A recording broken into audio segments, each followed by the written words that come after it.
right, guys, so you already should have watched the video on Pearson about what a perfect square trinomial is. So perfect square trinomial is a special trinomial that's written a squared plus 2ab plus b squared. And there's two different types. So you have one where it's plus 2ab in the middle and one where it's minus 2ab in the middle, okay? And now I'm going to show you how do you factor these perfect square trinomials, okay? So your answers should look like this. Notice, we don't have two sets of parentheses, but we have one set of parentheses and then it's squared, okay? And I'll show you where that comes in. All right, so first thing, these are all perfect square trinomials, okay? You always need to look for a GCF first, no matter what. So in this case, in number 10, we do not have a GCF, so we're gonna go right into factoring. Okay, with trinomials, okay, you always draw your two sets of parentheses first, okay? To split up the 4x squared, since both our first term and our last term are perfect squares, all we have to do is take the square root of it. So when you take the square root of 4, you end up getting 2. So I'm going to break up the 4, 2 and 2, and then x squared we know is x and x, okay? Now you take your sign from the middle term.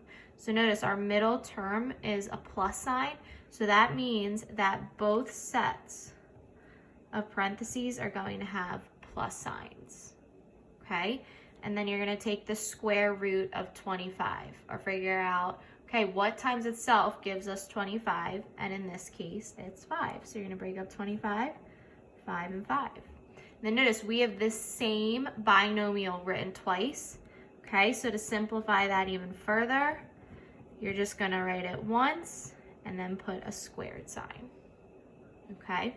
It's important to know that it looks like this as a final answer, especially when you take a quiz or a test, because it'll be written this way in compact form instead of written out as two binomials. All right, let's do another one.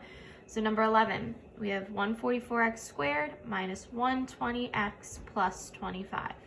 Okay, always look for a GCF first. In this case, there is no GCF, so I'm going to go right into drawing my two sets of parentheses. Okay, 144, take the square root of it, you end up getting 12. So I'm going to break it up, 12x and 12x. You get your signs from the middle term. So in this case, our middle term is subtraction. So both my binomials are going to have a minus sign. And then just like in the previous example, break up 25, square root of 25 is 5. Okay, so I'm going to write it in compact form, 12x minus 5 squared. Okay, so notice the only difference between the two, here we have a plus sign, here we have a minus sign. Okay. Then our last example, number 12, right away you can tell that there's a GCF because you should notice your first term is a 50 and your last term is an 8. Both of those are not perfect squares. So right now, this is not a perfect square trinomial. So I have to ask myself, okay, is there a GCF? And looking at this, there is a GCF. We can take out a 2. So I'm going to factor that out first.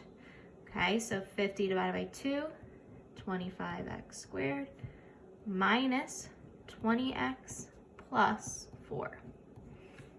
Okay, and now what's nice, okay, I do have a perfect square trinomial. My first term is a perfect square, my last term is a perfect square. Now remember, the GCF comes down with your answer, so I'm still gonna have that 2 out front. Draw your two sets of binomials, okay? Break up 25x squared, 5x, 5x. You get your sign from the middle term, so both are gonna be subtraction, and then break up 4, excuse me. 2 times 2 gives us 4. Okay, then I'm going to write it in compact form. Again, the GCF is part of your answer. So I'm going to have that 2 out front. I'm going to write 5x minus 2, and then I'm going to square it. And then this whole thing is your final answer. All right, so it's pretty simple, okay? The only new thing is making sure to write it in compact form and being able to recognize those perfect square trinomials.